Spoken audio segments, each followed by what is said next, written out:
Welcome to this exclusive subscriber event, Luck of the Draw with Chloe Melas. I'm Saul David and I'm your host for the evening. Start just a bit of housekeeping. You can make the video full screen by clicking on the square on the bottom right. For this event, questions have been submitted to me in advance, but please do email Telegraph. Please do email extra@telegraph.co.uk if you have any difficulties, as colleagues are on hand to help you.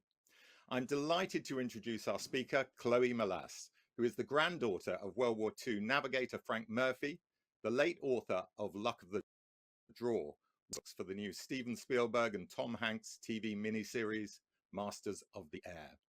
Chloe is a correspondent for NBC News and lives in New York. We'll also be joined by Jonas Moore, the actor who plays Frank Murphy in the Masters of the Air miniseries. Welcome to both of you. Thank you for having me. Thank you. Pleasure to be here. Okay, Chloe, let's start with the genesis of the book. Luck of the Draw was first published in the 90s, I gather, and you and your mum, Elizabeth Murphy, have now written the foreword to a revised edition, which is just out. What are your memories of your grandfather, who died in 2007, and when and why did he decide to write about his experiences with the 100th Bombardment Group in World War II? Well, this has been a true labor of love. I loved my grandfather. I'm one of 7 grandchildren. I had the privilege of growing up in Atlanta, Georgia. My mother was very close with her family, and I would spend almost all my weekends growing up at my grandmother and grandfather's home. And grandpa was at a point in his life where he was talking about the war. So I saw grandpa as a World War II veteran. His 4 children did not. His 4 children, other sister Patricia and her 2 brothers, also Frank and Kevin, they didn't really know what their father had been through. So I just assumed that everybody had a grandfather that served in World War II and had stories like how special they were, until my 20s, when I was studying abroad in England. I was studying in London for the summer, and I knew I wanted to go out to Thorpe Abbots that my grandfather flew out of. And, he had encouraged me to try to go. And I went one weekend, and it was this shortly after I found out he had been diagnosed with cancer. And he died the following summer. And that was sort of the beginning of this elevated interest of learning what he had been through. And so I ended up joining some different museum boards, the Mighty 8th Air Force Museum Board in Savannah, Georgia.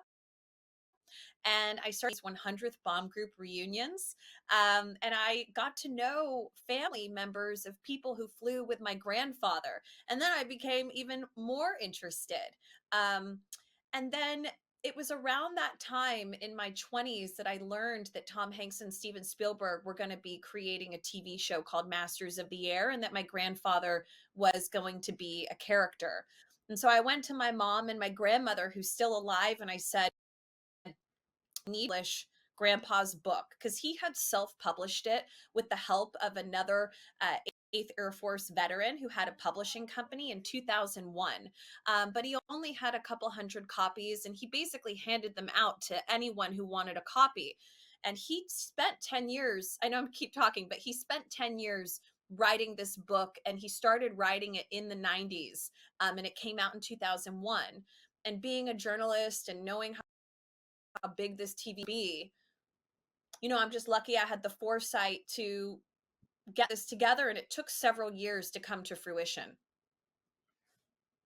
Okay, well, let's start at the beginning of Frank's tale. Tell me a little bit about his background and why he enlisted in the United States Army Air Force in early January 1942. Well, he was one of 3 boys, a middle child. He's just such a patient human being, a very, very even-keeled personality, an overachiever. I mean, it sounds crazy to say, but he really was good at everything: academics, sports, captain of the football team, class president. He went to a small Catholic boys' school in Atlanta, Georgia. He always had an interest in airplanes and in flying. And he had even taken some flying lessons when he was in his early and late teens. And after the attack on Pearl Harbor, he has said, he told me, and he writes in the book, that it was either I was going to enlist or I was going to be drafted. And he knew that if he was going to serve in the war, that he wanted it to be in the Air Force. And he had dreams of being a pilot. Unfortunately, his vision just was not up to snuff. And he was told, and he was devastated when he was told that he was not going to be able to be a pilot. He had an issue with depth perception, but he was told that they needed navigators. And he scored just so high on all the different testing, not the eyesight. And so he said, you know what? I want to be an officer, so I will go to navigator school.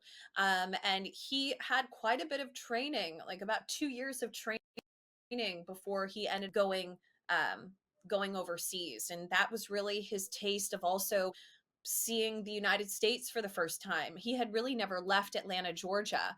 And he was also Irish, English. You guys will be happy to know, a little bit of German blood. Um, Very, very simple, salt of the earth parents, very devout Catholics. He even took overseas his little community, and actually he's buried with it. He flew his missions and went overseas, and even had it in his POW camp, his little first communion book. So he was a devout Catholic until his last breath. Okay, now one of the key dates in the story is the 15th of November 1942, when Frank is assigned as a navigator, as you say, Chloe. We'll come on to what a navigator does, by the way, in a moment, but he's assigned to Crew 31 of the 400th Squadron of, as we've already mentioned, the newly formed 100th Bombardment Group. I mean, this goes on to become one of the most famous air formations in the US Army Air Force of the Second World War. Before we go any further, can you explain, if you know in any detail, Chloe, exactly what a bombardment group was? I mean, what type of planes did it use? How many of them were there roughly? And what were they used for?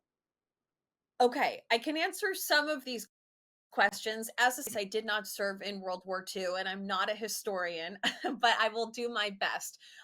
So as I like to explain it, there is the 8th Air Force, and within the 8th Air Force, there are different squadrons with their own numbers. My grandfather was in the 418th, and then within that are bomb groups, and he was kind of arbitrarily assigned to the 100th Bomb Group. And these bomb groups, their missions were to do, strategic daylight bombing mission. The British were doing their missions at night. Whether or not there was more precision bombing during the day and hitting those targets and being accurate is still a question that I personally don't have answered. The jury is still out on that. And he had a couple years of training on these B-17s. And then there was a point, though, he writes in the book, that the 100th Bomb Group might not even go to England, that they might have had enough training, that they just weren't quite ready. My grandfather describes them as a ragtag group of young boys from all over the country. But they do eventually go to England and are stationed in Diss, which is a few hours north of London by train. And they're stationed at Thorpe Abbotts. And that's where my grandfather flew his 21 missions. And as you may know, if you're listening to this, you have to fly 25 can go home. So he flies 21 missions out of Thorpe Abbotts. How many planes were in the 100th Bomb Group? I don't have that answer, but I know that it was a lot. And obviously the Bloody 100th got their nickname, the Bloody 100th, because of the amount of planes lost and because of the amount of casualties and deaths during the war.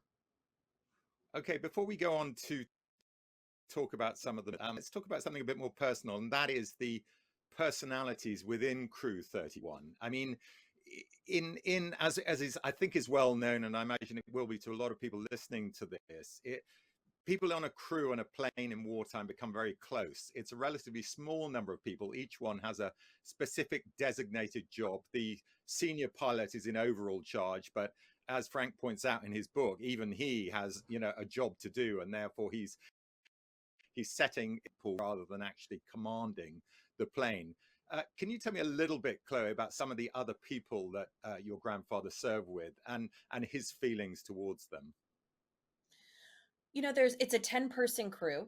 And until my grandfather, for a long period of time, my grandfather was very, very close to Crookshank, the pilot, Mm-hmm. whose nickname was Crankshaft, a quirky man who you guys will get to see, and he is, prominently featured. And the group was, people from all over the country. And unfortunately, two of the men on my grandfather's crew died. And I actually want to make it a mission to actually find those two families of those two men, the tail gunner and the radio operator from the plane. But they really did become family. But what's interesting is my grandma lost touch. I mean, this is before the age of the internet. This is when people were pen pals with one another. My grandfather really took his experiences and pocketed them away. And it wasn't until the late 70s, early 80s, when he was living in Saudi Arabia and he was flying on an airplane, a commercial airplane from Riyadh, Saudi Arabia on the weekend with my grandmother to London, that my was reading a book called Goodbye Mickey Mouse, written by Len Dayton, and it writes about the 100th bomb group. And that's when he had this sort of fire ignite in him to go find the men he served with. And that's when he learned about these 100th bomb group reunions. I have not gotten to know any of the families from my grandfather's crew, but I have gotten to know other family members in flew in other planes who served in the 100th, one of which is Dan Rosenthal, the son of Robert Rosie Rosenthal, one of the main characters of Masters of the Air. And what's Mm-hmm. interesting about that, and I wish my grandfather was alive and I could tell him this, because to me, this is such a cool thing. The day that my grandfather was shot down over Munster on October 10th, 1943, only one plane returned that day. And that was flown by Rosie Rosenthal. And now Dan is one of my best friends, right? What a small world, what a full circle moment. And this is why I love doing what I'm doing right now. I guess you could call it a hobby or a passion project, because I'm meeting all of these different people and these friendships and getting to know people that our ancestors have such an unbreakable bond with one another. I just hope that they all know that I hope know that all of this is happening and all of these relationships are being made, and that's what also makes the book and the TV series so special. Chloe, it would be really useful at this point to get a little bit of a sense of what Frank was actually doing on the plane, where he was sitting and what his duties were. Can you tell us a bit about that? Well, so I've been in a B-17, and let me tell you, it is not a comfortable to be on. So it is a very, very tight aircraft, and you can really get injured in a B-17 just walking around. I mean, you can't even stand straight up in a B-17. It is incredibly cramped. And if I take you back to World War II into the 40s, when these planes were flying, they were unpressurized, right? They were freezing cold, and your fingers immediately get frostbite. Um, and there's nausea. Obviously, it's very loud with the flak all around you, and the gunfire sounds like you're in a tin can. Um, and their flight suits are like electric blankets, right? But they can even start fires. You can even get burned. And they're actually, And, these were really, really tough conditions. And my grandfather, being the navigator, he is GPS. So, like when you use your phone to figure out where is the closest coffee shop or how to get to meet your friend for dinner, that was my grandfather with a map, with tools, sitting at a little navigator's table. And in the series, you'll see the main navigator that they followed, Crosby, who was the lead navigator of the 100th Bomb Group. And he narrates the entire series of Masters of the Air. And I'm thrilled because now people are going to get such a good idea of what a navigator was, which is the most important, besides the pilot, in my opinion, the most important role on the plane, because they're going to get you to your target or they're not, and they've got to get you back. I mean, literally, you're in the airplane, and my grandfather is also looking to see through the clouds. Is that France or is it England? Is that Africa? Where are we? Are those mountains the same ones that I'm supposed to be seeing right now? Or am I flying us accidentally into a German occupied territory? And I mean, not to even get into the fact that these young men haven't even ever used a parachute before. They don't even have, they're packed away somewhere on the plane. You've got to get out, bail out, put your parachute on, and pray to God that it opens when you pull the D-ring, that you don't get sucked into the engine, that you don't get hit by flak or someone shooting you in the sky, and that your parachute even opens in the first place. Um, I mean, just the odds are stacked against you. Not to mention, you're flying in the middle of the day off like sitting ducks, as my grandfather explains. So dangerous, so terrifying. I mean, and you also see in the series that, I mean, these men have PTSD. It's so hard to even get back on the plane, mission after mission after mission. And my grandfather says it's not even about patriotism at this point. It's doing it for your fellow man, to the person to the left of you and the person to the right of you. That's why he kept getting in the plane. I think it's a real revelation, frankly, or it's going to be when people see Masters of the Air, because, even as a historian, I've read a lot about what the experience was like for some of these crews. But until you actually see it visualized, it's really hard to imagine, isn't it, Chloe? Although I suspect it does help actually to get into one of these planes and see how little room there was in them. Grim, grim conditions. One of the scariest and costly missions that Frank writes about, and was the infamous raid on the Messerschmitt factory in Regensburg, southern Germany, on the 17th of August, 1943. So, he's been flying for a couple of months at this point. But extraordinarily and almost uniquely in the Second World War, this was followed by an onward flight to Africa. I mean, it's really hard to get your head round, frankly, isn't it, that he would have had to have flown that distance and plotted, as you say, the course all the way. Now, he describes it in the book as a suicide mission. Eventually cost 11 crews, many of them killed, the rest taken prisoner. The 8th Air Force as a whole lost 60 bombers and crews on that mission. Fortunately, as we know, Frank's crew 31 was not among them. But how do you think he came to terms with the shock of losing close friends and the ever-present possibility of being shot down himself? Well, I don't think you ever, you're going to make me cry. I promised myself I wouldn't cry.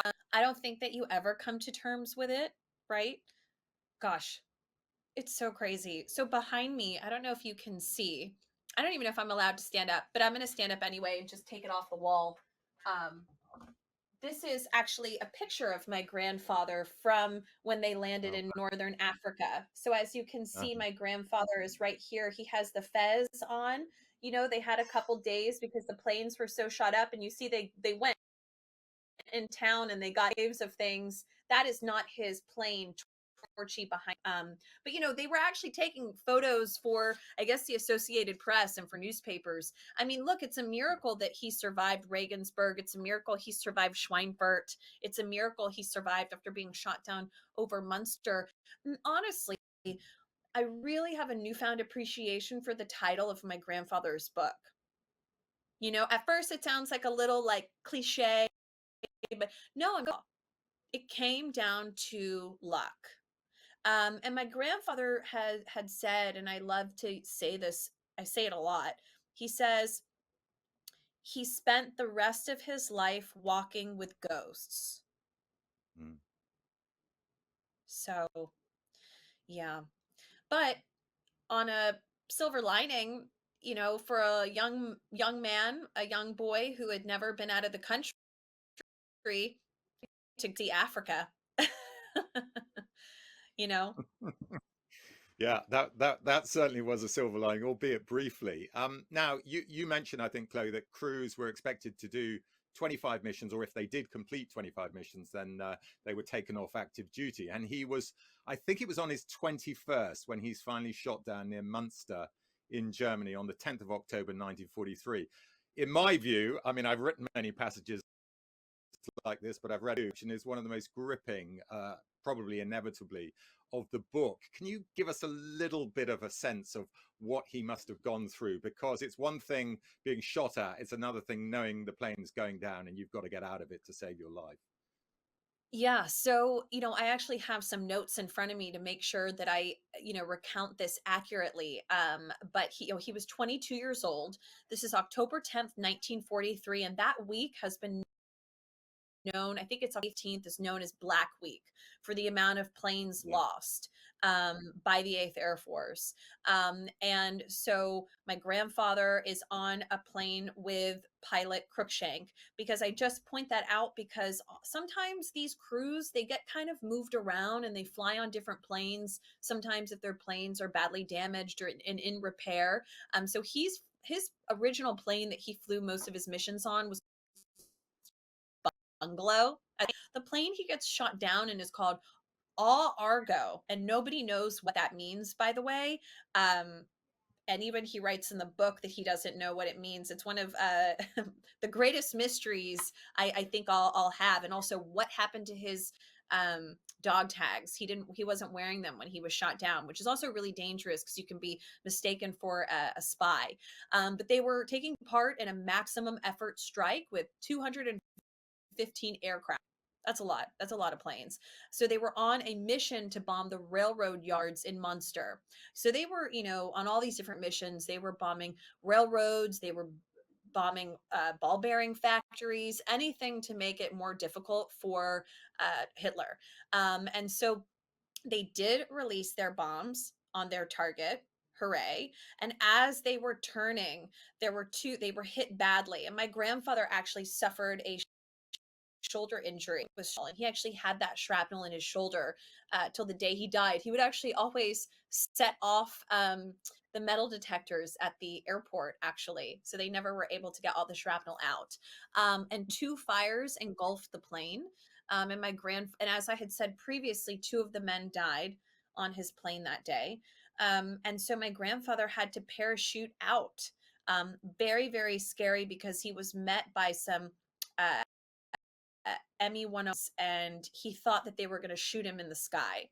I would assume there's rules of engagement and that's not allowed, but we know from the Great Escape that the Germans weren't necessarily playing by the rules here. And so he lands in a German farmer's field near Munster, and a German farmer comes up to him. My grandfather has badly sprained his ankle at this point, and he's like, "I'm an American, Coca-Cola, it's me." And the woman says to him, "For you, the war is over." Which gives me the chills every time. And they take him into a farmhouse to bandage him up, but they have to turn him over to the Germans, and he ends up becoming a prisoner of war for the next year and a half. And his first prison camp is Stalag Luft 3, and that's where the escape took place. And he was there when the Great Escape happened. He was actually there. Um, Wild. And a fun fact, he writes about this in the book, and there's some neat pictures. Later in life, he goes back to that field where he was shot down, and he meets the farmers that found him that day, and he became friends with them and pen pals with them for the rest of his life. So no hard feelings, right? They were doing what they had to do, and he was doing what he had to do. Yeah, you mentioned Stalag Luft 3 and the Great Escape turned into a film, of course, watched still in the UK many times with Steve McQueen. I don't think there were actually any Americans on that escape, Chloe. So there's a bit of artistic license there, but nevertheless, the bare facts of that case, of course, the Americans were trying to get out of their part of the camp. 75 prisoners of war escape, and 50 of those recaptured or executed on Hitler's orders. So it just goes to show, doesn't it, that even life as a prisoner of war was incredibly hazardous, particularly if you took the option, as many officers did, of attempting to try the book. In the book, Frank gives an absolutely fascinating, one of the best accounts I've seen of life, daily life for prisoners of war in the Second World War. How do you think he coped with the psychological stress of having no clear end of sentence in sight? Music. He was a part of the prisoner of war band.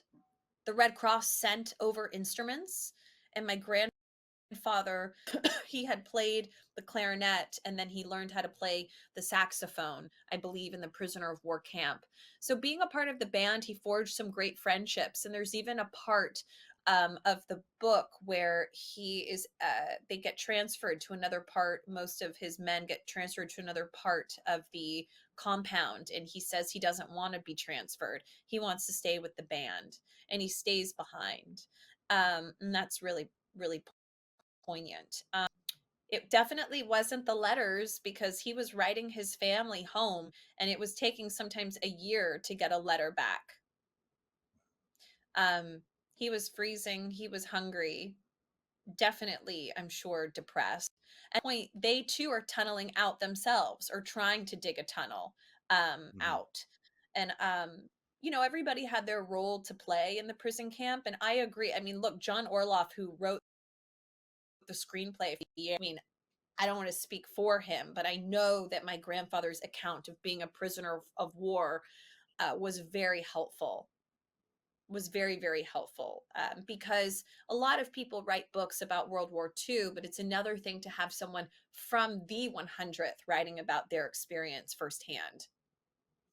I want to ask you in a moment, Chloe, a little bit about the book, because again, as I say, I've read enormous numbers of source books in World War. I'm currently writing about Tunisia, North Africa, which is why I was quite amused about his arrival in Algeria. And I have rarely read one as good as your grandfather's. And what's remarkable about it, given that you mentioned to me earlier, is that actually it wasn't initially published by a major publisher at a time in the 90s or early 2000s, when a lot of other books, I mean, the Pacific, for example, that a lot of the source books that we use for the Pacific were published prior to and around about. Remarkable, really, that this wasn't picked up. I don't know how much effort your grandfather actually went into finding a regular publisher, but I'm astonished it wasn't picked up, because it is astonishingly well put together, and it's got that wonderful mixture of humility but also real revelation and rawness that I think all the best books have. Well, I don't know, maybe it will get picked up and optioned one day in the future. So let's put that out first, right? um he wrote it for the family. He wanted it to put pen to paper. He also loved to write, and he was obviously a really great writer, and researcher, and a bit of a historian himself. And perhaps it's where I get some of my traits of being a journalist, right? I mean, I'm sure it's all genetic somehow, in terms of like what we lean towards. And one knows I'm not good at math, but I'm really bad at math. But that was part of it. But also, he had retired, and I think that he longed for it, and it gave him something to do. And he obviously like really threw himself into it in a big, big way. If you look at the footnotes of the book, or you look at the appendices in the back of the book, it's very dense, this book, a lot of data. Which some people, some people want more of the letters from home and romanticizing of the war, but a lot of what he writes is very matter of fact. So I like to think that there's something in the book for everyone, for those that want to hear, about growing up in the Deep South, and why he enlisted, and what it was like being a prisoner of war. But then there's other parts where, I mean, he names everyone in their, rank, and it's dense. you know, met by the name of John O'Neill, who he met through the Mighty Eighth Air Force Museum in Savannah, Georgia, where my grandfather served on the board. And John had and he has a son also named John, who I've become friends with. He had a small publishing house called Food and Nutrition, F&P Publishing, and he read my grandfather's manuscript just to proofread it for him. And he was like, "Oh, let me do the print run for this for you." So he's like, sure, it's better than going to Kinko's, or I guess you guys don't have Kinko's or Staples or one of those print shops to print it yourself. And so it was really well done and it was beautiful. And on the front cover, it actually had a painting which hangs behind Jonas Moore. Actually, we gave it to him the other week in California when we met him for the first time. There's actually a painting of the day that my grandfather's plane was shot down. And it was painted by a young Munster who saw it as a young boy, saw the air battle, and years later he painted it and he gave the oil painting to my grandfather. My grandfather used it for the original cover of his book. I think he would get a real kick out of the fact that this book was published by a big publisher in the US and equally in the UK. I think he would, and to know that it became a New York Times bestseller, I think he would, he'd faint. So just let's get to the end of the story. I'm gonna we'll move on to Masters of the Air because it's a really fascinating end to the story in a way, isn't it? But let's deal with how the war finishes for him. I mean, ultimately, these prisoners of war camps are dismantled because, of course, the Russians are heading in, and people are forced to march. Your grandfather, sorry, Chloe, included, further west, and it's much, which was again one of the best descriptions I've come across of these. First, for many people, of course, were death marches sent across in appalling conditions with very little food, terrible sanitation, all the way over to Bavaria, and then ultimately he's liberated there.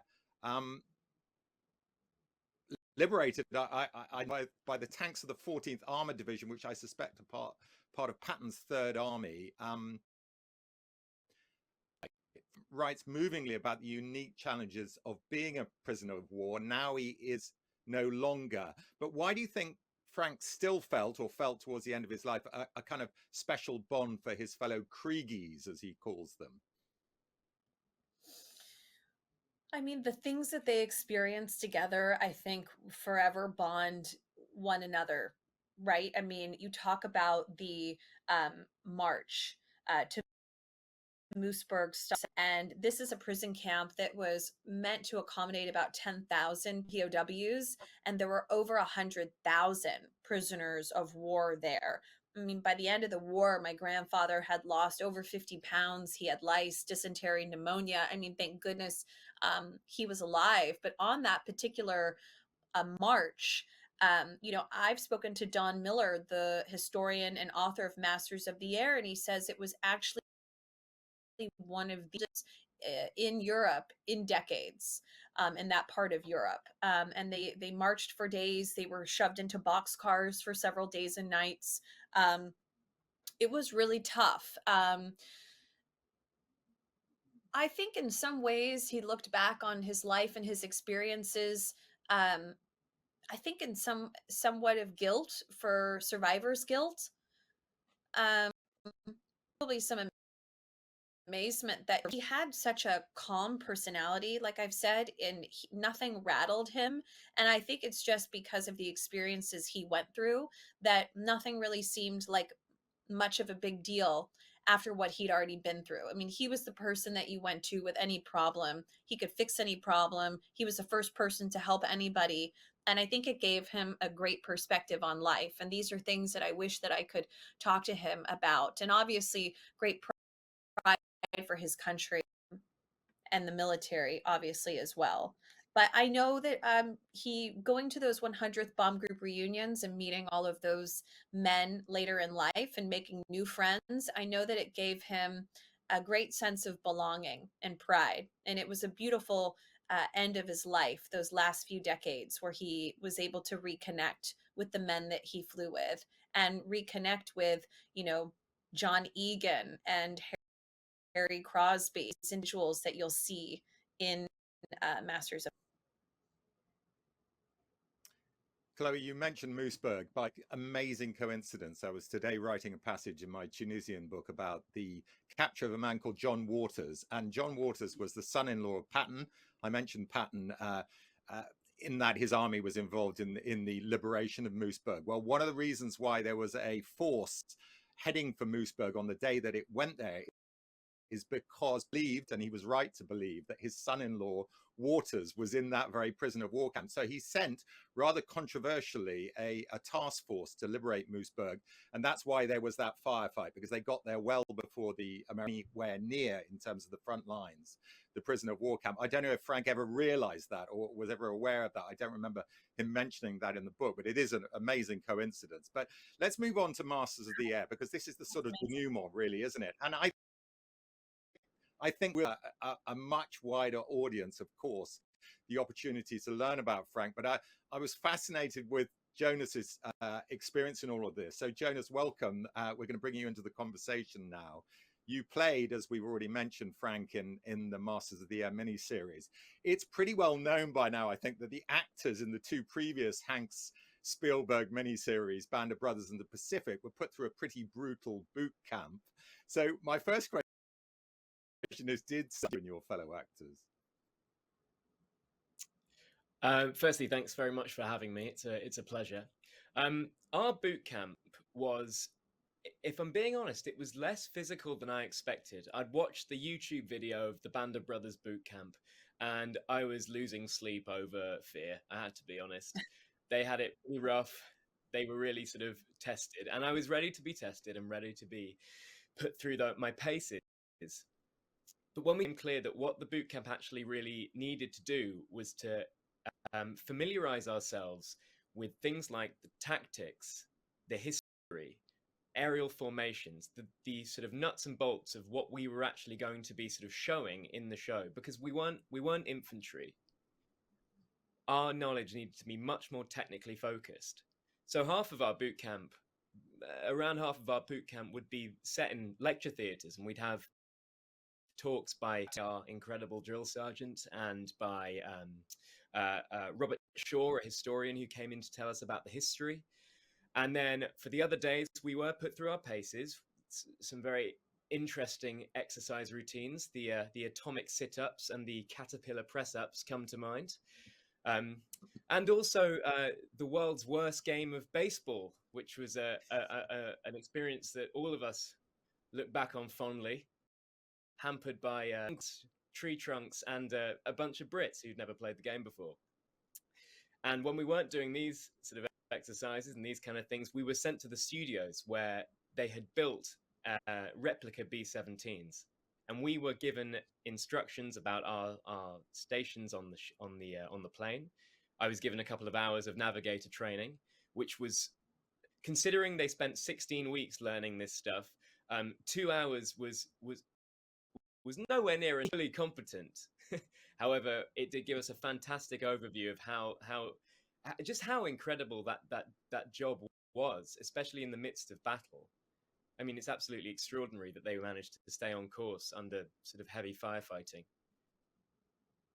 And, you know, obviously you're still pretty young, Jonas, which makes sense given that you're playing a guy who's 22. And I think, Chloe, I'm right in thinking that even the captain of the ship, Cruikshank, was only 24. I mean, it's ridiculously young. How, you know, still the same today, of course, although, you know, I've been commenting on the Ukraine war for quite a while now. And it's interesting that they actually don't allow recruits under 26 to go to the front line, which is pretty unusual because most wars up till now, people in their young 20s, late teens tend to be the ones who are casualties. But just another question for you, Jonas. So you've got this role of Frank, you know, you want to begin to understand him. So I'm imagining at some point you got hold of the book. Is that correct? And did you get a chance to meet the family too?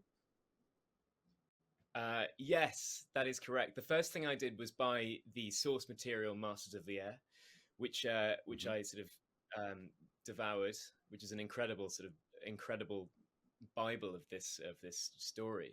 And then I discovered that the character I was playing, Frank Murphy, had written a memoir actor, as you can probably imagine, that is a pure gift. It's very rare that you play a character who's written a biography about themselves. So I got the book, which I have in front of me now, and absolutely loaded it full of my post-it notes, going through all the sort of details about his life, how he his growing up in Atlanta, his experiences, and I just tried to essentially cast as much of it to memory as it really revealed to me how much of a humanitarian Frank was, and the character I was going to be playing was. Because I think that often what people don't realize, or people don't tend to sort of focus on in these war epics, is the fact that these guys were heroes and they were soldiers, but they were also young men who valued and sought out joy and camaraderie, and take their mind off what was objectively hell. And discovering the things that made him tick and the things that gave him joy was a joy for me, and it was truly an honor to portray Frank.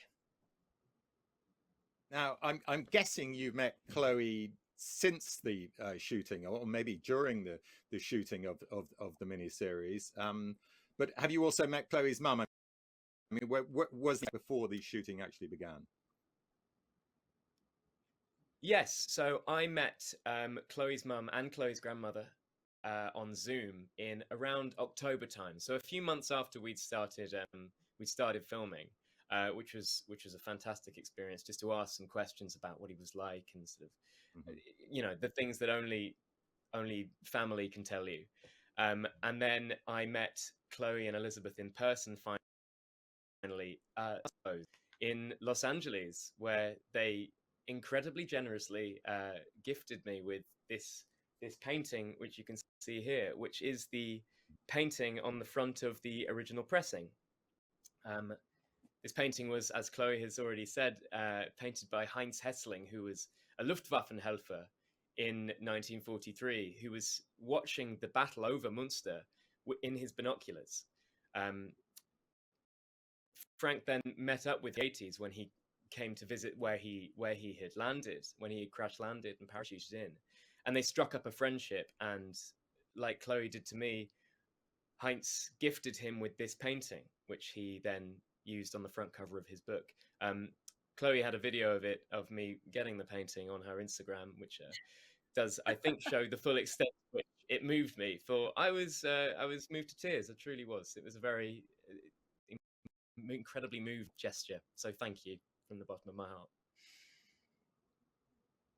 And Chloe, can we just retell the sequence of events that led to you and your family being aware that your father's story was going to be a key part of this? What we're all anticipating, you've seen some of it, of course, but all of us in the UK are anticipating it's going to be the third of, you know, the third wonderful set piece done by filmmakers. Yes. Well, first of all, we love this. We did Jonas metaphorically, and we, you know, he's stuck with the Murphy family for forever. Okay.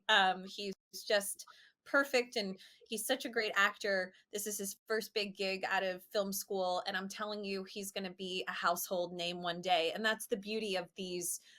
Although it stars Austin Butler and Callum Turner and you know, Barry from Saltburn, right? And we all know these actors. Real Pacific and Band of Brothers, they were unknowns, and so the future is very, very bright for Jonas Moore. You know, when I was going to these 100th Bomb Group reunions, I was running into people from Playtone, from Tom Hanks's production company. So I was running into the now one of the executive producers of Masters of the Air, the show, Kirk Sadusky, who is one of the founders of Playtone's production company, with Gary Gutzman. And then I was also running into John Orloff, who wrote the screenplay, and he wrote some of the episodes of Band of Brothers, and he wrote the incredible movie Anonymous. If you haven't seen it, it's fabulous. And so I struck up a very, you know, a very light friendship with these men, and I really didn't want to ask them too many questions. I gave them copies of luck of the draw. John Orloff already had a copy of it. And I just would see them once a year or once every other year at these reunions. And this went on for almost a decade. And at one point, Kirk said to me, or it was John, but somebody said to me, you know, your grandfather is a character in this. And, you know, I was shocked. And then that's when we knew, once Jonas was cast as Frank, that we needed him to my mother, at least virtually, because we weren't sure if she would live to see the series. And luckily, she is still alive, so she will see the series. And I've seen all of the episodes. Jonas is amazing. And especially, you really get to know his character in Stalag Luft 3 and in the prison camp, which is really wonderful. So Okay, well, I'd love to keep asking you questions about the air and you know the links you've formed between you. And you're absolutely right. Band of Brothers. I mean, I remember Damian Lewis was completely unknown when he was cast in Band of Brothers, and look at him now. So we will keep an eye on you, Jonas. And but congratulations and very best of luck. I've got to move on to subscriber questions, Chloe. Otherwise, I'm going to be hung, drawn, and quartered. And the first is from Martin. You've partially answered this, but give us a little bit more detail. How has your work on this book and project affected your life? Well, I was flattered that the publisher wanted me to write this forward, and I immediately said, I am not writing this forward without my mother. You know, I am a granddaughter, humbly, but one of his children should take part in this. And sadly, two of my mother's siblings have passed away from cancer. So she is a children's author, actually, and I individual forwards for the book. Um, I've learned a lot about my grandfather. I thought I knew it all, and I did not. Um, it has given me a beautiful sense of purpose. And I have two little boys, Leo and Luke. They're ages 4.5 and 6.5 years old. And they never met Frank Murphy because Frank died when I was 20. And they talk about Frank as if they met him. So it's really wonderful to have this book, and also that Jonas narrated the book. He narrates the audio version of the book, which is so incredibly special. It's just so full circle, and I'm so grateful that he narrated it. And forever, he's attached to Frank and this project. And I'm excited for my boys to get older, and when they ask questions about Frank, I can give them the book. Their friends will be able to buy the book and then they can go and they can watch the series, you know. And that has been so wonderful. My grandfather fought like hell to survive, fought for his country, fought for all of our freedoms with his fellow men, but he also spent 10 years working really, really hard on this book. And so I am excited to be able to use whatever platform I have to champion all of the great work that he did. I'm just a supportive grand.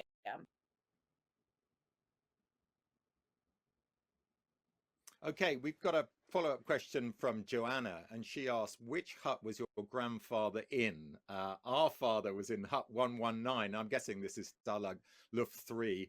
Our father was in hut 119 by the theatre and on the Long March. Now, I don't know if you know that, and I can't remember whether it specifies that in the book. Oh, The no. second part of this question, I'll just finish off, Chloe, is did he talk about his experience much?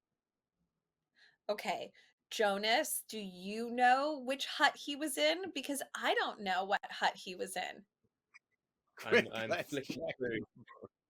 Block Okay, 130. I have it down as block 130, if that helps. Okay, yeah, well, that's great. probably the equivalent of a block and a hut. I think are the same thing. So 130. So was reasonably close. Yeah, 119 by the theatre.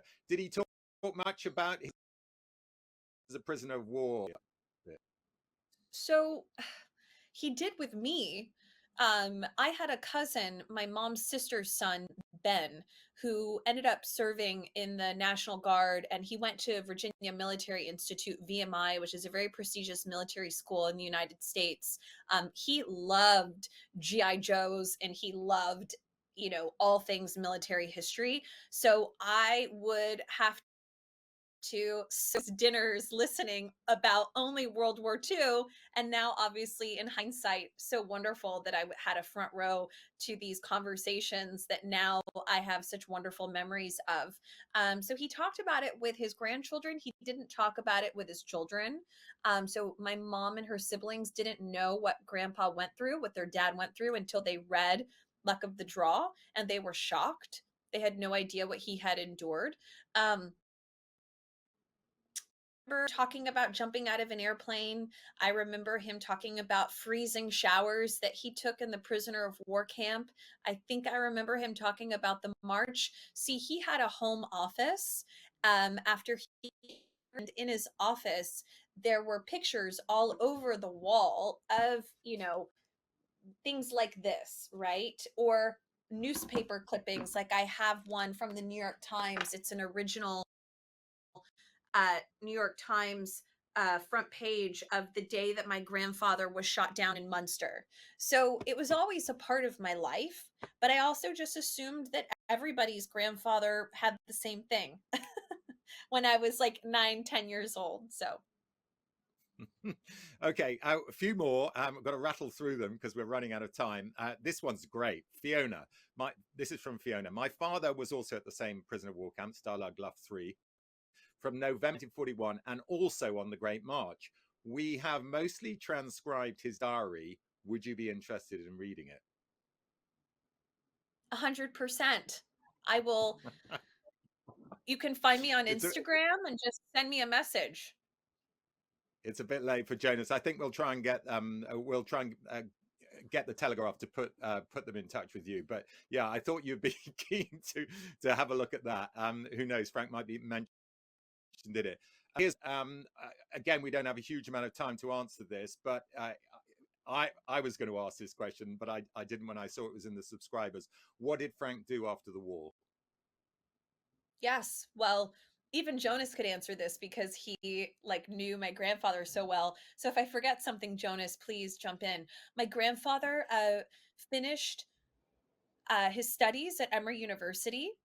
He worked as an insurance adjuster, and he met my grandmother, who was a secretary in the office, not his secretary, but a secretary in the office, about 10 years younger than him. They fell in love, had a whirlwind courtship, had 4 children. Then my grandfather decided to go to law school at night, and he became a lawyer, a corporate attorney. He never actually practiced law in a courtroom, but he ended up working at Lockheed Martin. So he worked for that corporation that sold airplanes for the rest of his life. And then eventually he was running Lockheed Martin's Middle Eastern division in Arabia. And so he spent the rest of his life, probably after the age of 40, traveling all over the world. But stayed in the aircraft industry, interestingly. So this was a love he never entirely lost, despite the fact that he had the shocking experience of having to bail out of a flaming. Last couple. What especially motivated the relaunch? And I assume by that question they mean the relaunch of the book. It was the show. Knowing that Masters of the Air was coming out, and I assumed that there would be a massive interest in the 100th Bomb Group, and I knew that some people would want to buy the book, and I didn't want them to have to pay exorbitant prices for these, second and third hand copies that some of them sell for like $75 a pop. And so I wanted to make sure that anybody who wanted to read Luck of the Draw could.